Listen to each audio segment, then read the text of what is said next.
నమస్తే. మనతో పాటు విశ్వ హిందూ పరిషత్ రాష్ట్ర సహకార్యదర్శి రావినూతల శశిధర్ గారు ఉన్నారు. జ్ఞానవాపి మసీద్తో పాటు అయోధ్య రామ మందిర నిర్మాణం, మద్ర ఈ అంశాలన్నింటి గురించి మాట్లాడుకునే ప్రయత్నం చేద్దాం. జ్ఞానవాపి మసీదు పైన సర్వే విషయంలో అలహాబాద్ హైకోర్టు చాలా స్పష్టమైనటువంటి సూచన చేసింది. ఆ విషయాలు కూడా మాట్లాడుకునే ప్రయత్నం చేద్దాం. నమస్తే అండి శశి గారు. నమస్తే. ఈ జ్ఞానవాపి మసీదు కేసును కొంచెం ఎట్లా మనం దాని చరిత్ర కానీ ఇప్పుడు వచ్చిన కోర్టు సూచన కానీ ఏ విధంగా అర్థం చేసుకోవచ్చు మీరు విహెచ్పి తరఫున? సుప్రీంకోర్టు లోగోలో యతో ధర్మస్ తతో జయ అని ఉంటుంది. ఓకే. భారతదేశం లోగోలో అధికారిక చిహ్నంలో ఓకే సత్యమేవ జయతే అని ఉంటుంది. ఖచ్చితంగా సత్యము ధర్మము ఈ దేశంలో విజయం సాధిస్తుంది, అంతిమ విజయం. అదే జరగబోతుంది. అందులో భాగంగా ఒక్కొక్క అడుగు ముందుకు పోతూ ఉంది. ఈ జ్ఞానవాపి మసీదు సంబంధించినటువంటి చరిత్ర ఏంటి? అది ఎప్పటి నుంచి మొదలైంది? ఇప్పుడు ఎందుకు కోర్టు టేక్ ఓవర్ చేసింది దాన్ని? అసలు ఏ పర్షియన్ భాషలో జ్ఞానవాపి అని ఉంది, ఏ అరబిక్ భాషలో జ్ఞానవాపి అని ఉంది, ఏ ఉర్దూ భాషలో జ్ఞానవాపి అని ఉంది. ఓకే. జ్ఞానవాపి అనేటువంటిది ప్యూర్లీ సంస్కృత వర్డ్ అది. ఓకే. ఆ పేరే చెప్తుంది అదేందో. ఓకే. నిన్న అలహాబాద్ హైకోర్టు కూడా ఒక రిమార్క్ చేసింది. ఒక ఏదైనా ప్రార్థనా స్థలం ఉంటే అది ముస్లింలదన్నా కావాలి, హిందువులన్నదన్నా కావాలి. అవును. రెండు ఒకటే ఎట్లయితే జ్ఞానవాపి పేరు చూసుకున్నా అది హిందూ సంస్కృతిని సూచిస్తుంది. స్ట్రక్చర్ కండ్ల ముందర కనబడుతుంది అది. అవును. దానికి పెద్ద రిపోర్ట్స్, సర్వేలు, విచారణలు అవసరం కూడా లేదు. పోయి చూస్తే ఆ కింద ఉన్నటువంటి పునాదులు హిందూ దేవాలయం పునాదులు, పైన అహంకారపూరితంగా కట్టినటువంటి గుమ్మటాలు. విదేశీ దురాక్రమణదారులు మతరాజ్యాల స్థాపనలో భాగంగా వాళ్ళు కేవలం ప్రార్థనల కోసం కట్టుకోలే. అవన్నీ కూడా హిందూ సమాజాన్ని అవహేళన చేయాలని ఒక అహంకారపూరితమైనటువంటి కట్టడాలు ఈ దేశంలో సుమారు 40,000 దేవాలయాలను ధ్వంసం చేసేది. ఓకే. 711వ సంవత్సరం నుంచి మొదలు పెడితే బ్రిటిష్ పీరియడ్ వచ్చే వరకు కూడా ముస్లిం దురాక్రమణ, విదేశీ దురాక్రమణదారణ ఈ దేశం లోపల ఎంత మారణ హోమం సృష్టించిందో ఆ చరిత్ర ఈ తరానికి తెలియదు. కాబట్టి దాన్ని జ్ఞానవాపి మసీద్ అని అనుకుంటున్నాం మనం. అది నాలెడ్జ్, ఒక జ్ఞానవాపి, జ్ఞానవాపికి వెల్ ఆఫ్ నాలెడ్జ్ అది. ఓకే. కాబట్టి ఆ రకంగా కోర్టులు అన్నీ పరిశీలిస్తున్నాయి, సాక్ష్యాధారాలు పరిశీలిస్తున్నాయి. తాళపత్ర గ్రంథాల నుంచి మొదలు పెడితే అటు అయోధ్య కేసులో కానీ, అలహాబాదు మన జ్ఞానవాపి కేసులో కానీ, మధుర కేసులో కానీ తాళపత్ర గ్రంథాలు, పురాతన సాహిత్యము, పురాతన గ్రంథాలు, ఆధునిక సాహిత్యము, archaeology survey of India reports, radar పరీక్షలు, కార్బన్ డేటింగ్ టెస్టులు, ఎన్ని శీల పరీక్షలకు ఎదుర్కోవాలో అన్ని శీల పరీక్షలు జరుగుతున్నాయి. అంతిమ విజయం ధర్మాంధ ఉంటుంది. మధురకు సంబంధించినటువంటి దానిపైన కూడా కీలకమైనటువంటి సూచన చేసినట్టుంది. సర్వేకి ఒప్పుకుంటున్నాము, అవసరమైతే మరిన్ని సర్వేలకు కూడా మేము సిఫారసు చేస్తామన్నారు. ఇప్పుడు జ్ఞానవాపి లోపట అటు ఆ మజీద్ కమిటీ కానీ, ఓకే, మధుర లోపట షహీ ఈద్గా కమిటీ కానీ, ఓకే, మొన్నటి వరకు అయోధ్యలో బాబ్రీ మసీద్ యాక్షన్ కమిటీ కానీ, ఎందుకు వీళ్ళు పరీక్షలు వద్దంటున్నారు? సర్వేలు ఏం నిజాలు బయటికి వస్తాయని పరీక్షలు వద్దంటున్నారు? ఇవాళ సర్వే రిపోర్టు బయట పెట్టొద్దని సుప్రీంకోర్టు తలుపు తడుతుంది. ఎవరు? వాస్తవాలు నిజంగా అది మజీద్ అయ్యి ఉంటే ఇవాళ మీకు వచ్చిన భయం ఏంది? కోర్టు అన్ని పరిశీలించే కదా తీర్పిస్తా అంటుంది. మేము కూడా హిందూ పక్షం యొక్క న్యాయస్థానంలో పోరాటం చేస్తున్నది కూడా సరైన సాక్ష్యాధారాలు అన్నీ కూడా పరిశీలించి తీర్పు ఇవ్వమంటున్నాం మేము. కేవలం విశ్వాసం మీద తీర్పు ఇవ్వలేమని అయోధ్య కోర్టు, అయోధ్య లోపల రాజ్యాంగ ధర్మాసనం చాలా స్పష్టంగా కేవలం విశ్వాసాల మీద తీర్పు ఇవ్వలేదు. ఈ దేశం లోపల రాముడు పుట్టిండు అనేది నిజము, ఈ దేశం లోపల కృష్ణుడు నడయాడిండు అనేటువంటిది నిజము. అనేక ఆనవాళ్ళు ఉన్నాయి రామాయణానికి, మహాభారతానికి ఈ దేశం లోపల. అయినా విశ్వాసాలు పరిగణలోకి తీసుకోకుండా సాక్ష్యాధారాలను పరిగణలోకి తీసుకొని కదా ఈ తీర్పులు ఇచ్చింది కోర్టు, తీర్పులు ఇచ్చింది. మరి ఆ సాక్ష్యాధారాలు ఇవాళ ఎందుకు రికార్డ్ చేయొద్దంటున్నారు, ఎందుకు సర్వే కావద్దంటున్నారు అంటేనే అక్కడ తెలిసిపోతుంది. వాళ్ళకు కూడా తెలుసు అది మందిరం అని. ఓకే. వాళ్ళు కూడా రేపు, ఈరోజు కాకపోతే రేపు ఆ యొక్క శ్రీకృష్ణుని జన్మస్థానం మీద, కాశీ విశ్వనాథుని యొక్క మందిరం మీద ఉన్నటువంటి కట్టడాల మీద వాళ్ళ హక్కులు కోల్పోవాల్సిందే. అది ఏ రోజైనా హిందువులు పరమ పవిత్రంగా పూజించేటువంటి పుణ్యక్షేత్రాలు అవి కూడా. అయోధ్యలో రామజన్మభూమి కళ సాకారమైంది, అవుతుందా అని మాట్లాడిండ్రు. రాముడే లేడని మాట్లాడిండ్రు, రాముడు అభూత కల్పన అని మాట్లాడిండ్రు. ఈ దిగజారుడు ఓటు బ్యాంకు రాజకీయాలు దౌర్భాగ్యం ఎక్కడికి దిగజారిందంటే కళ్ళ ముందర ఉన్నటువంటి రామసేతు కట్టడం ఓకే 1962 లోపల శాటిలైట్ గుర్తించింది, అది మానవ కట్టడం అని. తర్వాత 1966లో జెమినీ శాటిలైట్ గుర్తించింది, నాసా గుర్తించింది. అయినా ఈ కుహానా సెక్యులర్ కళ్ళద్దాలకు అది మానవ నిర్మితమైనటువంటి కట్టడం కాదని దాన్ని ధ్వంసం చేయాలని, అంటే రాముని ఆనవాళి దేశంలో ఉండొద్దని కుట్రలు చేశారు కదా యూపీఏ 1 ప్రభుత్వ హయాం లోపల. మన్మోహన్ సింగ్ గాంధీ నేతృత్వం లోపల, సోనియా గాంధీ డైరెక్షన్ లోపల ఏ రకంగా రామసేతును ధ్వంసం చేయాలని చూసిండ్రు. స్వయంగా సుప్రీంకోర్టుకు రామసేతు ప్రాజెక్టు గురించి రాముడే లేడని అఫిడవిట్ ఇచ్చిండ్రు. అయినా ప్రభుత్వం, కేంద్ర ప్రభుత్వం సుప్రీంకోర్టులో అఫిడవిట్ ఇచ్చింది, రాముడు లేడు, రాముడు మిథ్య అన్నది, రాముడు అభూత కల్పన అన్నది. కానీ వాళ్ళ రామాయణం లోపల అనేక, ఈ దేశం లోపల అనేక ఆనవాళ్ళు ఉన్నాయి. డాక్టర్ రామ్ అవతార్ సింగ్ గారు పరిశోధన చేస్తే రాముడు అయోధ్య నుంచి కింద ధనుష్కోటి వరకు శ్రీలంక వరకు నడిచినటువంటి ప్రాంతాలను ఆయన కూడా నడిస్తే 14 సంవత్సరాలు పట్టింది. 196 ఇగో ఈ బుక్ అదే 196 చారిత్రాత్మకమైనటువంటి ప్రదేశాలు రామునితోటి రామాయణంతో ముడిపడి ఉన్నటువంటి ఈ దేశం లోపల ఈరోజు కూడా ప్రజలు విశ్వసిస్తూ ప్రజల ముందర ఉన్నటువంటి 196 ప్రదేశాలు ఈ దేశం లోపల ఉన్నాయి. ఇది రాముడు. తెలంగాణ లోపల భద్రాచలం లేదా? కానీ అయోధ్య రాముడికి సంబంధించి స్వయంగా అప్పటి సోనియా గాంధీ నేతృత్వంలో ఉన్నటువంటి యూపీఏ మన్మోహన్ సింగ్ ప్రభుత్వము అదొక మిథ్య అనేటువంటి అఫిడవిట్ ఇచ్చిన తర్వాత, అంటే దేశాన్ని నడుపుతున్నటువంటి ప్రభుత్వమే అది మిథ్య అని చెప్పిన తర్వాత ఇంకా అంతకంటే పెద్ద సాక్ష్యం ఇంకేముంటుంది? ఇంకెట్లా రాముడు ఉంటాడని నమ్మొచ్చు? వాళ్ళకు బాబర్ ఆదర్శము, ఔరంగజేబు ఆదర్శము, వాళ్ళ ఆదర్శం వాళ్ళకి అయిండు కాబట్టి వాళ్ళకు రాముడు ఆదర్శం కాలేదు. రాముడు మతోన్మాద అయిపోయిండు. అక్బర్ లోపట, ఔరంగజేబు లోపట, బాబర్ లోపట లౌకికత్వం కనబడ్డది వాళ్ళకు. కాబట్టి వాళ్ళ ఆలోచనలు అట్లనే ఉంటాయి అనేది అనుకుని ప్రజలు అన్నీ కూడా గమనించారు. వాళ్ళను ఏ రకంగా వాళ్ళ యొక్క భావజాలాన్ని బొందబెట్టాలనో బొందబెట్టారు. ఒకటి ప్రజల్లో ఉండేటువంటి ఒక ఆలోచన, నరేంద్ర మోడీ సర్కార్ వచ్చిన తర్వాతనే న్యాయస్థానాలు కూడా హిందుత్వకు మద్దతుగా ఇట్లాంటి తీర్పులు ఇస్తున్నాయి, సూచనలు చేస్తున్నాయి అనేటువంటి వాళ్ళకు మీరేం చెప్తారు?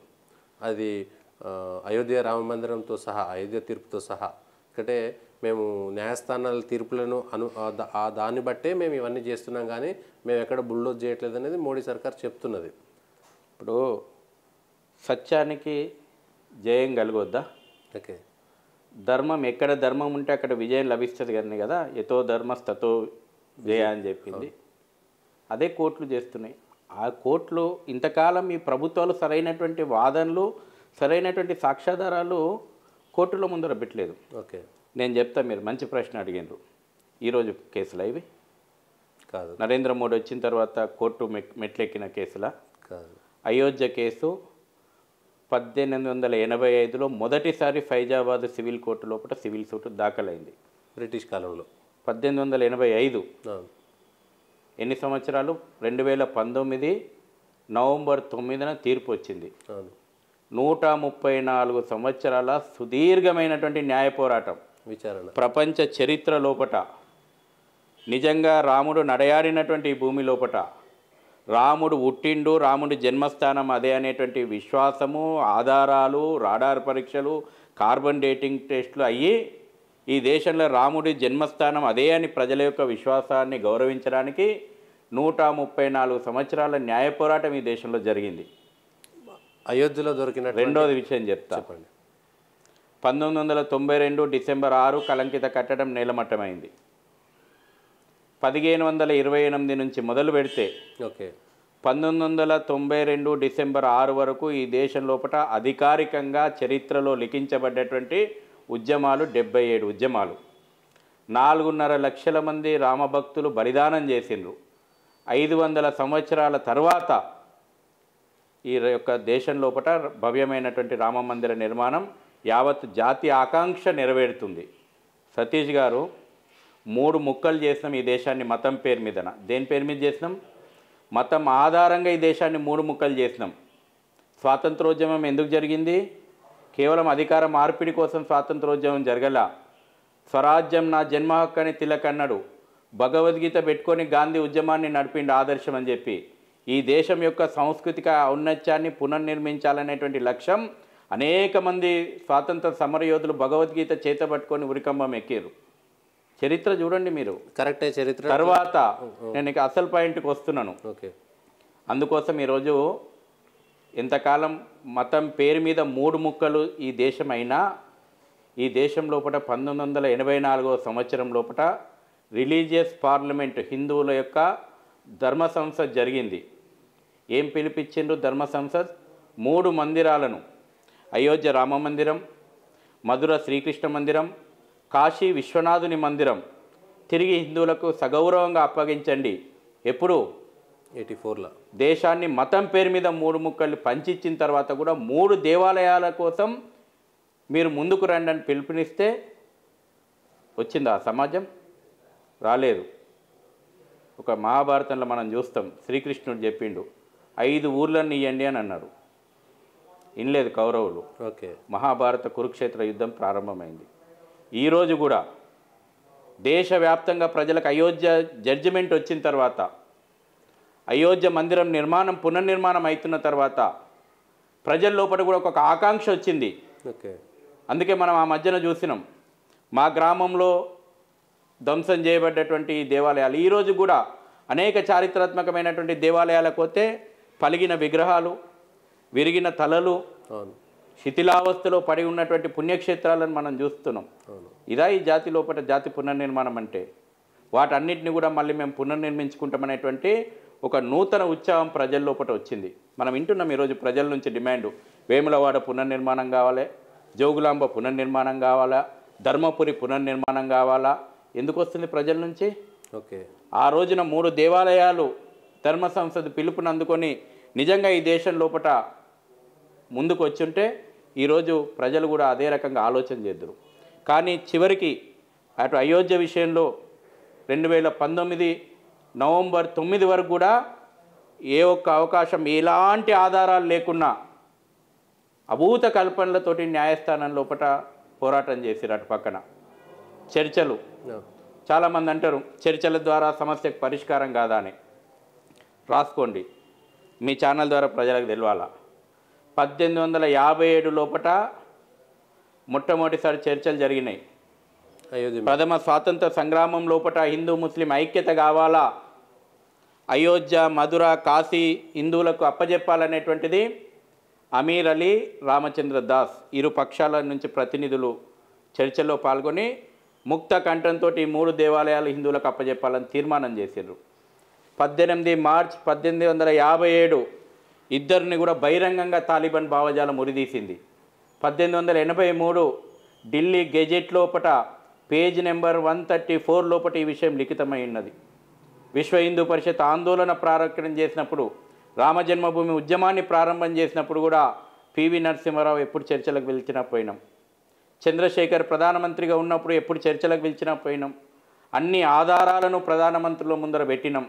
బాబ్రీ మజీద్ యాక్షన్ కమిటీ ఎటువంటి ఆధారాలు లేకుండా కేవలం కల్పితమైనటువంటి ఒక ఊహాజనితమైనటువంటి విషయాలను, ఇంకా ఆ యొక్క బానిస చిహ్నాలను, ఇంకా హిందూ సమాజాన్ని చిన్నచూపు చూపెట్టాలి, అవహేళన చేయాలనేటువంటి భావజాలంతో, మతోన్మాదంతో వ్యవహరించారు.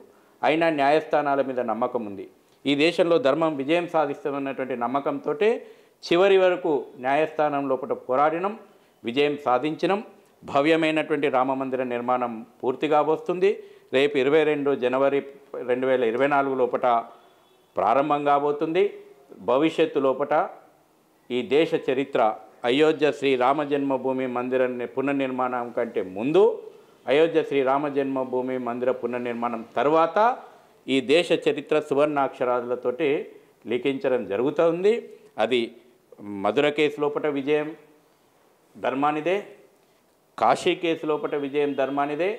ఈ ప్రజల ఆకాంక్ష ఏదైతే జాతి పునర్నిర్మాణం అనేటువంటి ఆకాంక్ష ఉందో ఖచ్చితంగా ప్రజలకు ఆ విశ్వాసం వచ్చింది. ఆ దిశగా ప్రజలు ముందు అడిగేస్తారు. మీరు అన్నది బాగుంది. చరిత్రలో ఒక రాజ్యం ఇంకో రాజ్యం మీద దండెత్తింది. వాళ్ళు మతపరమైనదా ఇంకేదో పక్కన పెడితే వాళ్ళు ఈ రాజ్యం పైన దండెత్తిరు. ఈ రాజ్యాన్ని గెలిచిన తర్వాత ఈ రాజ్యం వాళ్ళ వశం అయిపోయింది కదా. ఈ రాజ్యంలో ఉన్నటువంటి దేవాలయాలు కానీ ఇంకేమైనా కానీ ఇప్పుడు అది వాళ్ళ వశము, అది వాళ్ళ సొంతం అయిపోయిన తర్వాత తిరిగి ఇవ్వమనడం ఎట్లాంటి సమంజసం అవుతుంది? ఈరోజు ఎవరు వశమైంది? ఇప్పుడు ఇది సెక్యులరు, రాజ్యాంగం వశమైంది. అవును. భారత రాజ్యాంగం ప్రకారమే, చట్టాల ప్రకారమే, చట్టాలకు లోబడే ఇవాళ అయోధ్య మందిరం అవుతుంది, చట్టాలకు లోబడే మధుర మందిరం అవుతుంది, చట్టాలకు లోబడే కాశీ మందిరం అవుతుంది, చట్టాలకు లోబడే చట్టాల పరిధి లోబట్టే ఈ జాతి పునర్నిర్మాణం అవుతుంది. అలహాబాద్ హైకోర్టు ఏం చెప్పింది? 2 విషయాలు చాలా స్పష్టంగా చెప్పింది. ఒక మందిరము 2 మతాలది ఎట్లయితుంది? ఒక ప్రార్థనా స్థలం ఏకకాలంలో 2 ప్రార్థనా స్థలాలది ఎట్లయితుంది? తర్వాత ఆధారాలను పరిశీలించాల్సిందే. ఈ రకమైనటువంటి అడ్డుకునేటువంటిది రాజ్యాంగ విరుద్ధం అని చెప్పింది. ఇక పనికి మాలిన ఒక యాక్ట్ ఒకటి ఉంది, 1991 ప్లేసెస్ ఆఫ్ వర్షిప్ యాక్టు. దాన్ని అయోధ్య ఉద్యమం అప్పుడు ముస్లిం పక్షాలను సంతృప్తిపరచడానికి పివి నరసింహరావు ప్రభుత్వం తీసుకొచ్చినటువంటి యాక్టు. అడ్డం వస్తే యాక్టు ఎన్ని చట్టాలు వచ్చినాయి, ఎన్ని చట్టాలు పోయినాయి. ప్రజల ఆకాంక్ష ప్రజాస్వామ్యం లోపట రాముని మందిరం కడతాము అన్నటువంటి ప్రభుత్వాలనే ఇవాళ దేశంలో గద్దెనెక్కించారు. ఖచ్చితంగా ఆ ఆకాంక్ష నెరవేరుతుంది. రామ భక్తులము మేము, రాముడు గతంలో హిందువు అని చెప్పుకోవడానికి సిగ్గుపడేటువంటి వాళ్ళు ఇవాళ హిందువు అని గర్వంగా చెప్పుకుంటున్నారు. మొత్తం ప్రపంచం లోపల అమెరికాలో ఇవాళ శోభాయాత్రలు అవుతున్నాయి, ఇంగ్లాండ్ లోపల శోభాయాత్రలు అవుతున్నాయి. రేపు 40 పైగా దేశాల నుంచి ప్రతినిధులు వస్తున్నారు. అయోధ్య మందిరం, అయోధ్య ప్రపంచ ఆధ్యాత్మిక కేంద్రంగా మారబోతున్నది. వాల్మీకి రామాయణంలో ఉన్నట్టు ఆనాడు అవధ్ సాకేత నగరం ప్రపంచంలో అతిపెద్ద ఆధ్యాత్మిక నగరం. భవిష్యత్తులో కూడా అయోధ్య నగరం ప్రపంచానికి స్ఫూర్తినిస్తుంది.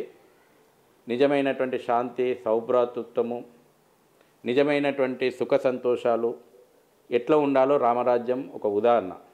ఇవాళ దాన్ని ఈ కుహానా సెక్యులరిస్టులు రాముడు అనగానే మతతత్వము వాళ్ళకి తెలియదు, కనీస అవగాహన గుడ్డిగా విమర్శించడం, మతోన్మాద భావజాలము ఈ దేశం లోపల కాలం చెల్లింది.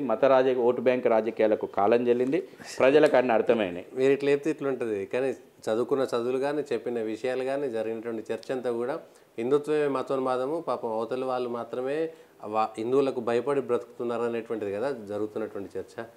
ఏం జరిగింది సతీష్ గారు? ఏం చదువుకున్నారు? కానీ ఈ ఒక 40-50 సంవత్సరాలు 60 దురదృష్టం ఈరోజు రామాయణం చెప్తే మతోన్మాదం అవుతుంది, మహాభారతము భగవద్గీత చెప్తే మతోన్మాదం. ప్రపంచంలో అనేక యూనివర్సిటీలు మేనేజ్మెంట్ స్కిల్స్ పెంచడానికి భగవద్గీతను బోధిస్తున్నాయి.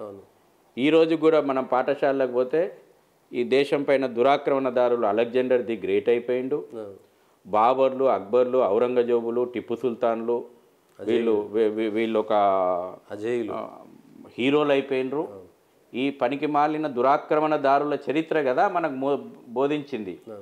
ఒక ఛత్రపతి శివాజీ ఈ దేశానికి ఆదర్శం, ఒక రాణా ప్రతాప్ ఈ దేశానికి ఆదర్శం, ఒక ఝాన్సీ లక్ష్మీబాయి ఈ దేశానికి ఆదర్శం, ఒక రాణి రుద్రమ ఈ దేశానికి ఆదర్శం. శ్రీరాముడు ఎట్లా జీవించాలనో జీవించి చూపెట్టిండు. శ్రీకృష్ణుడు ఈ దేశం లోపట ఏ విధంగా వ్యవహారాలను నడపాలనో దశను చూపెట్టిండు. ఇది కదా మన చరిత్ర. ఈ ప్రపంచం లోపట కేవలం భారతదేశం లోపటనే ఈ ప్రపంచంలో ఎన్ని మతాలు పుట్టినాయో, ఆ మతాలన్నీ ఇక్కడనే స్వేచ్ఛగా ఉన్నాయి. మీరు చెప్పండి, 100% ఇస్లామిక్ కంట్రీలలో ఈరోజు సుఖ సంతోషాలు ఉన్నాయా? సౌదీ కంట్రీస్ అవన్నీ ఉన్నాయి కదండి. ఎక్కడున్నాయి? వీళ్ళ ప్రార్థనా మందిరం మీద వాళ్ళ దాడులు, వాళ్ళ ప్రార్థనా మందిరాల మీద వీళ్ళ దాడులు. 100% ఇస్లాం దేశాలే, 100% క్రిస్టియన్ దేశాలు అశాంతితోటి కొట్టుమిట్టాడుతున్నాయి కదా. భారతదేశం ఇన్ని భిన్నత్వంలో ఏకత్వం ఉంది, ఇక్కడ మాత్రమే శాంతి ఉన్నది. దీన్ని అర్థం చేసుకోవాలా. ఇక్కడ మతోన్మాద భావజాలాన్ని పెంచి పోషిస్తామన్న రాజకీయాలు ఇంతకాలం నడిచినాయి. వాళ్ళ ఓట్లే మొన్న కూడా మనం తెలంగాణ ఎలక్షన్లలో చూసినాం. రాజకీయాలతో సంబంధం లేదు కానీ రాజకీయాలను ముడిపెడుతున్నారు కదా, మతం ఆధారంగా ఓట్లు అడుగుతున్నారు కదా, మతం ఆధారంగా స్కీములు పెడుతున్నారు కదా, మతం ఆధారంగా రిజర్వేషన్లు ఇస్తుంటున్నారు. ఎవరు మతోన్మాదులు? అంబేద్కర్ ఆలోచనలకు విరుద్ధంగా, రాజ్యాంగానికి విరుద్ధంగా, ఇవాళ రాజ్యాంగ సభ ఆలోచనలకు విరుద్ధంగా మత రిజర్వేషన్లు ఇస్తా అంటుంది మతోన్మాదమా? ఇవాళ ప్రజలందరినీ కూడా సమానంగా చూడాలన్నటువంటిది మతోన్మాదమా? మతం ఆధారంగా స్కీములు ఇస్తామన్నటువంటి వాళ్ళు మతోన్మాదమా? లేకపోతే అందరినీ ఈక్వల్గా చూడండి అనేటువంటిది మతోన్మాదమా? ఈ అయోధ్య దాదాపు అయిపోయింది. సరే, అయోధ్య పక్కన ఎక్కడో మళ్ళీ ఆ ముస్లింలకు 40 ఎకరాలు 50 ఎకరాలు ఇస్తా అన్నారు. అది ఇచ్చేటువంటి అవకాశం ఉంటుందా యూపీలో యోగి హయాంలో వాళ్ళకు? చట్టం కోర్టు చెప్పింది, అక్కడ కూడా వాళ్ళకి కావాల్సింది ఆ సరై ఉన్నది అవతల వాళ్ళకి కేటాయిస్తారు. ఓకే, ప్రభుత్వాలు రాజ్యాంగ పరిధిలో లోబడి పనిచేస్తాయి. ఒక్కసారిగా అయోధ్య పంచకోశ పరిక్రమ ఏదైతుందో దాని లోపట అది కేవలం ఒక అయోధ్య పుణ్యక్షేత్రానికి సంబంధించినటువంటిది మాత్రమే. పంచకోశ పరిధి లోపల మిగతా ఏవి కట్టడాలు కూడా ఉండవు. మిగిలిన ఎందుకంటే ఇప్పుడు కొన్ని లక్షల మంది మొదలవుతారు. ఇప్పుడంటే లేదులే, కానీ జనవరి 22 తర్వాత అయోధ్య అనేటువంటిది ఒక ప్రత్యేక, ఇప్పుడు కాశీ ఎట్లా ఉందో ఇప్పుడు అయోధ్య కూడా అట్లా అవుతుంది. అప్పుడు మళ్ళీ ఇబ్బంది వచ్చేటువంటి అవకాశం ఏం లేదు కదా? ఎక్కడ కూడా ఇబ్బంది లేదు. అద్భుతమైనటువంటి నగరంగా తీర్చిదిద్దబడుతుంది. ఆధునిక టెక్నాలజీ, ఆర్టిఫిషియల్ ఇంటెలిజెన్స్ టెక్నాలజీని మొట్టమొదటిసారిగా ఒక నగరంలో ఉపయోగించి నిర్మాణం అవుతున్నటువంటి నగరం అయోధ్య. ఓకే, అయోధ్య మొత్తం టౌన్కు సంబంధించినటువంటి ఎలక్ట్రిసిటీ మొత్తం సోలార్ ఎనర్జీ. అంటే ఈరోజు ప్రపంచంలో అత్యాధునికమైనటువంటి టెక్నాలజీ, అన్ని రకాలైనటువంటి టెక్నాలజీలను వాళ్ళు ఉపయోగిస్తూ ఉన్నారు.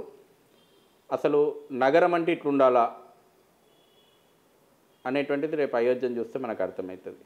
ఓకే, ఇప్పుడు అయోధ్య ఎట్లయితే మీరు హిందువులు లాక్కున్నారో రేపు భారతీయులు ఈ దేశంలో ఉన్నటువంటి చెప్తున్నాయినండి 140 కోట్ల మంది హిందువులే అంటానండి. ఓకే, ఈ దేశంలో ఉన్నటువంటి 140 కోట్ల మంది హిందువులే. ఏదో ఒక దశలో హిందువులే ఇప్పటికి కూడా. మన ఐడెంటిటీ హిందుత్వ. ఓకే, ఇది హిందుస్థాను. బ్రిటిష్ వాడు పెట్టిన పేరు ఇండియన్. ఇది హిందుస్థాన్. ఇది ఓకే. సో భారతదేశం ఆల్రెడీ పాకిస్తాన్లో ఉన్నటువంటి వాళ్ళు పాకిస్తాన్ అయినప్పుడు హిందుస్థాన్లో ఉన్నాడు హిందుస్థాన్ కాకుండా అవుతాడా? హిందూ కాకుండా ఉంటాడా? రాజ్యాంగంలో సెక్యులర్ పదం పెట్టుకున్నారు కదా. హిందూ సెక్యులర్ కాదని ఎవరు అన్నారు? రాజ్యాంగంలో అన్నారా? హిందూ మతం కాదని జీవన విధానం అని సుప్రీంకోర్టే అన్నది. ఓకే, ఇంకేం కావాలి మరి? సో ఇప్పుడు మధుర కాశీని కూడా పూర్తిగా గుంజేసుకుంటున్నారు. ఎవరు గుంజేసుకోవాలి? ముస్లింలకు దక్కకుండా. ఇప్పుడు కిరాయికి వచ్చిన వాళ్ళు, ఆక్రమించుకున్న వాళ్ళు, సివిల్ చట్టం అందరికీ అర్థమయ్యేటట్టు చెప్తా. ఒక దురాక్రమణ జరిగింది, నీ ఇంటికి వచ్చి నీ ప్రాపర్టీని కబ్జా చేసిండు. వాళ్ళు ఓనర్ అవుతారా? చట్టం పరిధి లోపల డాక్యుమెంట్ ఉన్నటువంటి వాళ్ళు, లీగల్ టైటిల్ ఉన్నటువంటి వాళ్ళు ఓనర్ అవుతారా? కొద్ది కాలం పాటు, కానీ 100 సంవత్సరాల పాటు అతనే దురాక్రమదారుడు అవుతుండే, అతనే కబ్జాలో ఉంటున్నాడు కదా 100 సంవత్సరాలు. కబ్జాకారుడే కదా. ఓకే, కబ్జాకారుని వదిలేద్దాం, చట్టబద్ధం చేద్దామా? చట్టాలు ఈ దేశంలో లేవు. అటువంటి చట్టాలు ఈ దేశంలో లేవు. ఓకే, అంటే వాళ్ళు కూడా కబ్జానే. అది కబ్జాదారుని ఈ రోజు కాకపోయినా రేపైనా చట్ట ప్రకారంగా అన్ని సాక్ష్యాధారాలు పరిశీలించి అసలు ఓనర్కి అప్పచెప్పాలా.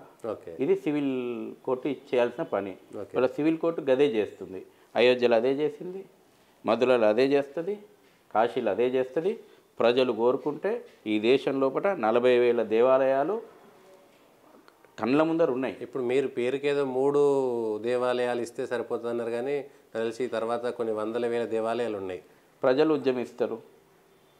ప్రజల ఆకాంక్ష, ప్రజాస్వామ్యము, చట్ట ప్రకారం పోరాడతారు. వద్దంటమా? ఓకే, ఈ 3 అయిపోయింది. నీకు నాకు హక్కు ఉందా వద్దనేది? ఇప్పుడు ఆలంపూర్ ప్రజలు ఆలంపూరు అస్తిత్వం గురించి పోరాడుతుంటారు. వేములవాడ ప్రజలు వేములవాడలో ఆల్రెడీ వినబడుతుంది, మా యొక్క వైభవం కోసం పోరాడతాం, బానిస చిహ్నాలు ఉండకూడదని. ధర్మపురి లోపల అక్కడి ప్రజలు ఉద్యమిస్తారు. వద్దనిలేం కదా. ప్రజాస్వామ్య ఆకాంక్ష, చట్టపరిధి లోపల పోరాడతారు. మీ విహెచ్పి కూడా వాళ్ళకి మద్దతు ఇస్తుంది. చట్టపరిధి లోపల, చట్టపరిధిలో ఆ ప్రజలకు మీ మద్దతు ఉంటుందా? ఆలోచన చేస్తాం. ప్రజా ఉద్యమాలు నిర్మాణం అయినప్పుడు తప్పకుండా హిందూ పక్షాన మేము ఎప్పుడు కూడా ముందు ఉండాలనే కోరుకుంటాం. ఓకే, ఇది ఒకటి. అయోధ్య ఇప్పుడు జనవరి 22 సంబంధించినటువంటి కార్యక్రమ వివరాలు ఏంటుందండి? జనవరి 22 ఎప్పటి నుంచి మొదలైతే? ఆల్రెడీ మనకు మొట్టమొదటి పూజ అక్షత పూజలతోటి యొక్క ప్రాణప్రతిష్ఠ మహోత్సవాలు ప్రారంభమైనాయి. ఓకే, నవంబర్ 5 రోజున ఆ యొక్క శ్రీరామ అక్షతలు పూజా కార్యక్రమం అయోధ్యలో ప్రారంభమైంది. నాది కూడా ఈ జన్మకు అదృష్టం.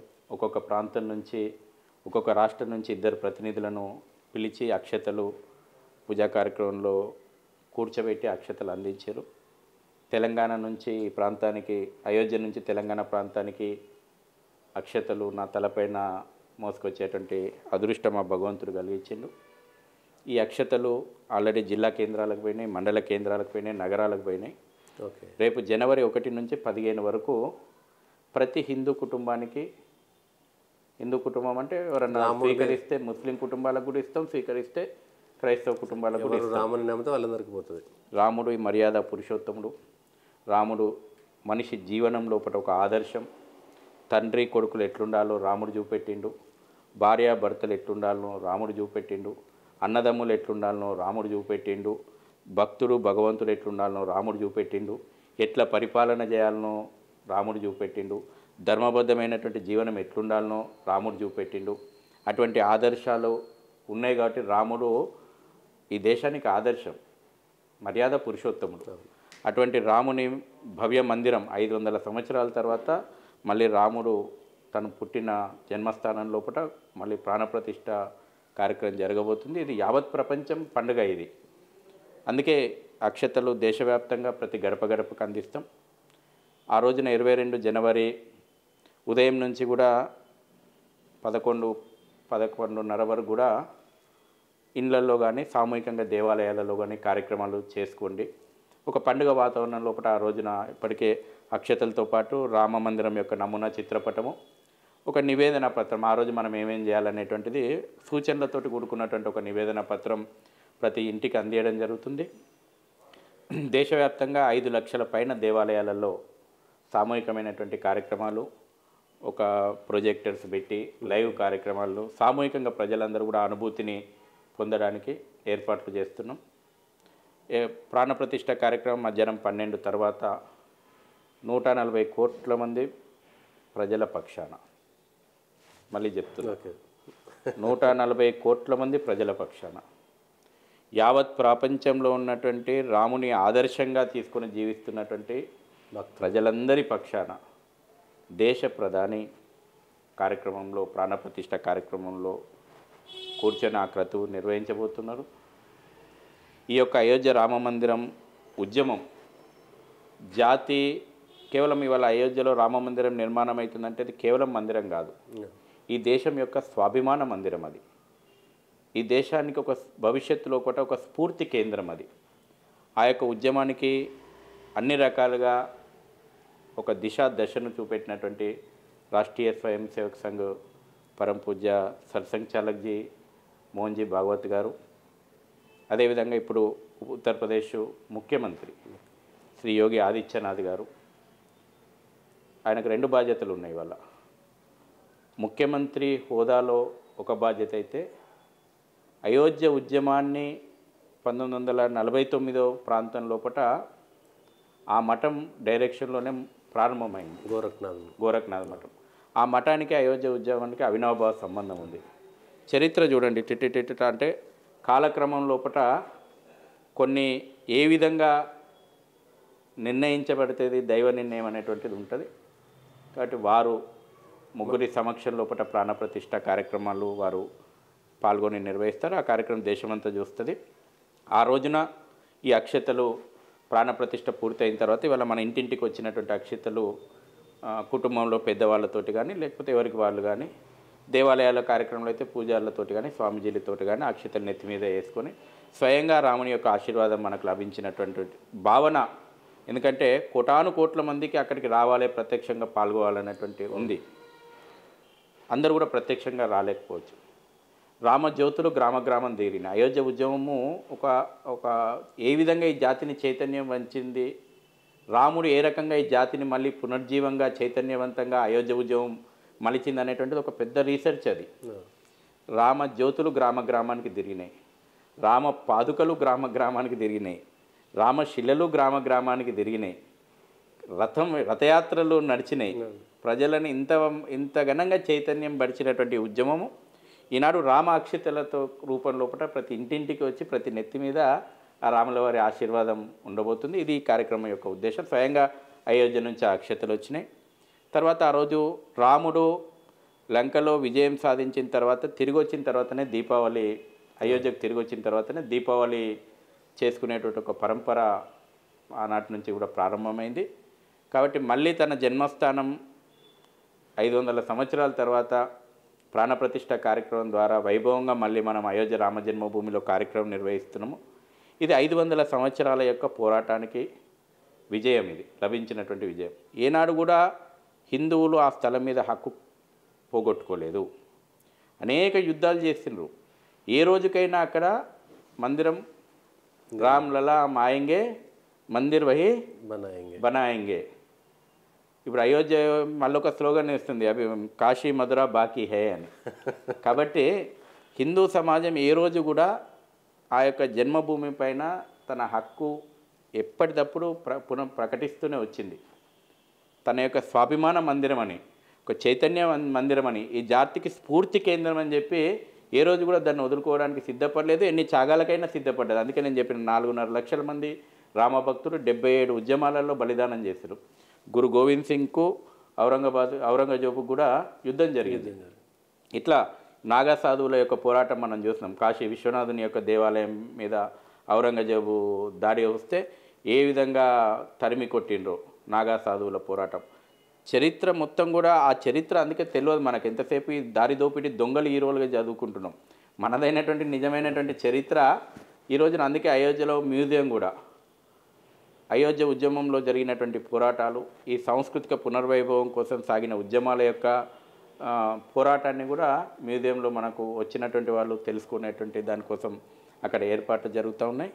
కాబట్టి సాయంత్రం ఈ 500 సంవత్సరాల పోరాటానికి ముఖ్యంగా ఈ తరానికి తెలవాలి. ఈ తరానికి తెలవాలి కాబట్టి మేము ఏం చెప్పినామంటే, ప్రతి తల్లిదండ్రి విధిగా తమ పిల్లలను 22 జనవరి రోజున సామూహికంగా వాళ్ళతో ఎంటబెట్టుకొని పోయి గుళ్ళల్లో జరిగేటువంటి కార్యక్రమంలో పాల్గొని అయోధ్య ఉద్యమ చరిత్రను ఈ తరానికి తెలియజేయండి. ఆ రోజున 22 జనవరి సాయంత్రం రోజున ఈ దేశం మొత్తం మరొక దీపావళి పండుగ చేసుకోవాలి. కనీసం 5 దీపాలు వెలిగించండి. 5 సంవత్సరాల పోరాటానికి చిహ్నం, పంచభూతాలకు ప్రతీకలుగా 5 దీపాలు పెట్టమని శ్రీరామ జన్మభూమి తీర్థక్షేత్ర ట్రస్ట్ పిలుపునిచ్చింది. ఆ పిలుపులో అన్ని సంస్థలు, ప్రజలందరూ, దేశ ప్రజలందరూ కూడా భాగమవుతున్నారు. ఇప్పటికే మనం చూస్తున్నాం 22 జనవరి ఎప్పుడు వస్తుందా అని ఒక ఉత్సాహం అప్పుడే ప్రజల లోపల వచ్చింది. ఇది జాతి ఈ 500 సంవత్సరాల తర్వాత నెరవేరుతున్నటువంటి కళ. మనందరం కూడా దాన్ని నిజంగా ఈ తరం అదృష్టవంతులు. మనం చూడబోతున్నాం, ఈ కళ్ళతోటి చూడబోతున్నాం. ఈ దేహంతో మనం పోయి రామ్లలాను దర్శించుకునే సౌభాగ్యం మనకు వచ్చింది.